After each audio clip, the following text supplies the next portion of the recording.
कभी सोचा है, जब हम अंतरिक्ष से अपनी पृथ्वी की तस्वीरें देखते हैं तो वो एक सुंदर नीले मार्बल जैसी क्यों दिखती है? इसका जवाब छिपा है हमारी दुनिया के दिल में।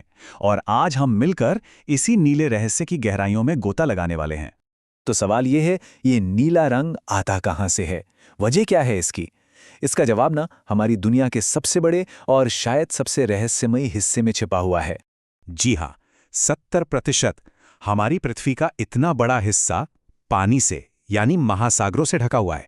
और यही वजह है कि हमारा घर, हमारा ग्रह इतना खूबसूरत नीला दिखाई देता है। सच तो यह है कि इसी पानी की वजह से यहाँ जीवन मुमकिन हो पाया है। पर अब जो बात सबसे ज्यादा चौंकाने वाली है वो ये है, जानते हैं इन विशाल गहरे महासागरों का हमने कितना हिस्सा एक्सप्लोर किया है? सिर्फ 5%। जी, सिर्फ 5%। जरा सोचिए, 95% हिस्सा अभी भी एक अनसुलझी पहेली है। तो चलिए एक सफर पे चलते हैं, समय में अरबों साल पीछे, उस दौर में जब हमारी पृथ्वी आज जैसी बिल्कुल नहीं थी। देखते हैं कि आखिर ये विशाल महासागर बने कैसे। इनकी कहानी उतनी ही पुरानी है जितनी खुद हमारे ग्रह की। कल्पना कीजिए, आज से करीब 3.8 अरब साल पहले का समय। हमारी पृथ्वी एक आग का गोला थी जो धीरे धीरे ठंडी हो रही थी। जैसे ही तापमान 100 डिग्री सेल्सियस से नीचे आया, हवा में मौजूद सारी भाप पानी की बूंदों में बदल गई और फिर बारिश शुरू हुई। ऐसी बारिश जो 1-2 दिन नहीं बल्कि सदियों तक चलती रही। इसी लगातार बारिश ने धरती के बड़े बड़े गड्ढों को भर दिया और इस तरह जन्म हुआ हमारे पहले महासागरों का। अच्छा, एक सवाल और, ये पानी खारा क्यों होता है? असल में जो बारिश का पानी होता है ना, वो थोड़ा एसिडिक होता है। जब ये पानी जमीन पर चट्टानों से टकराता है तो चट्टानों के मिनरल्स और नमक को अपने साथ घोल लेता है और नदियां इसी पानी को बहाकर समुद्र तक ले जाती हैं। सोचिए, जब ये काम लाखों सालों तक चलता रहा तो महासागरों का पानी धीरे धीरे खारा हो गया। तो अब हम ये तो जान गए कि महासागर बने कैसे, तो क्यों ना अब दुनिया के 5 महासागरों की एक छोटी सी तेज रफ्तार यात्रा की जाए। चलिए देखते हैं, क्योंकि हर महासागर की अपनी एक अलग पहचान है, अपनी एक अलग कहानी है। सबसे पहले बात करते हैं प्रशांत महासागर की। ये है असली बाहुबली, दुनिया का सबसे बड़ा और सबसे गहरा महासागर। इतना बड़ा कि हमारी पृथ्वी का 30% हिस्सा यही कवर करता है। मजे की बात यह है कि इसका नाम है पैसिफिक, जिसका मतलब होता है शांतिपूर्ण। लेकिन इसकी शांत दिखने वाली सतह के नीचे दुनिया का सबसे गहरा पॉइंट मारियाना ट्रेंच और ना जाने कितने रहस्य छुपे हैं। नंबर 2 पर है अटलांटिक महासागर। इसे पहचानना बहुत आसान है क्योंकि इसका आकार अंग्रेजी के एस अक्षर जैसा है।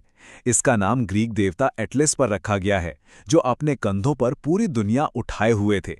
ये महासागर दुनिया का एक सुपर हाईवे है। और हाँ, बरमूडा ट्रायंगल और टाइटैनिक की कहानी वो भी इसी महासागर से जुड़ी हैं। अब चलते हैं हिंद महासागर की ओर।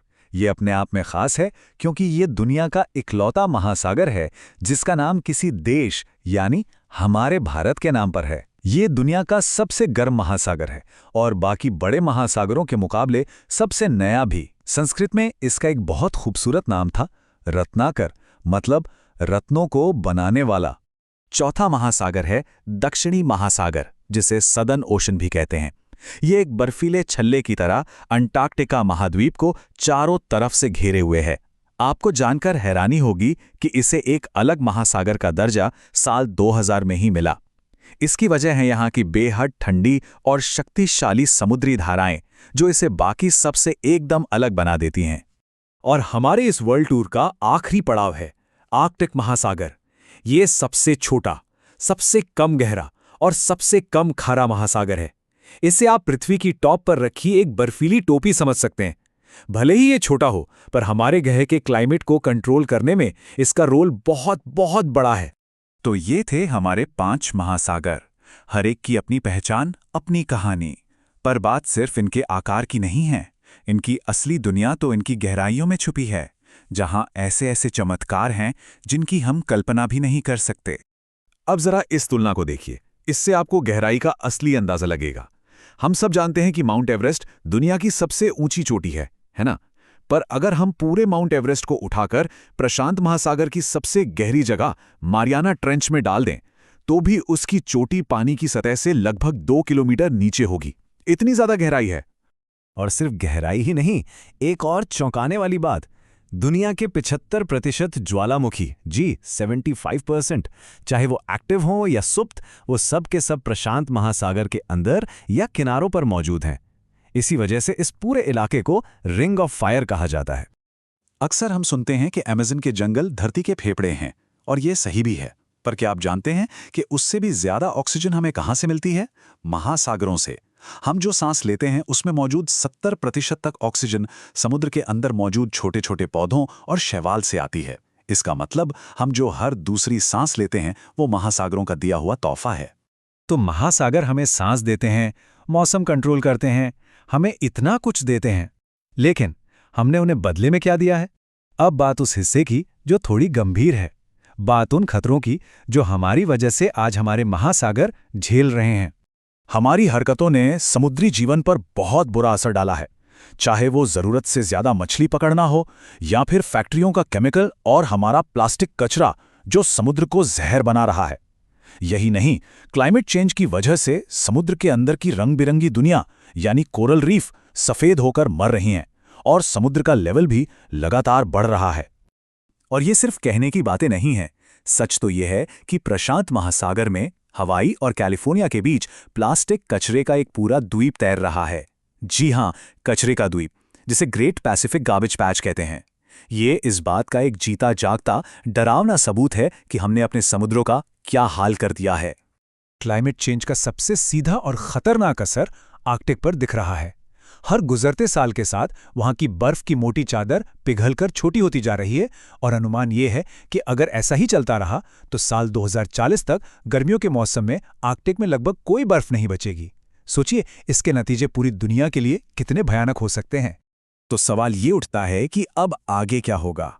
ये सब सुनकर थोड़ा डर लग सकता है और लगना भी चाहिए, लेकिन कहानी यहां खत्म नहीं होती। उम्मीद की एक किरण अभी भी बाकी है, क्योंकि हमारे महासागरों का भविष्य और हमारा भविष्य एक दूसरे से जुड़ा है और वो हमारे ही हाथों में है। चलिए एक बार फिर से याद करते हैं कि ये समुद्र हमें देते क्या क्या हैं। हवा जिससे हम सांस लेते हैं, एक स्थिर मौसम, अरबों लोगों के लिए खाना, दुनिया भर में व्यापार करने के रास्ते और मजाने कितने जरूरी संसाधन। ये सिर्फ पानी का एक बहुत बड़ा सोर्स नहीं है, ये हमारी लाइफलाइन है। तो मैं आपको इसी एक सवाल के साथ छोड़कर जा रहा हूं।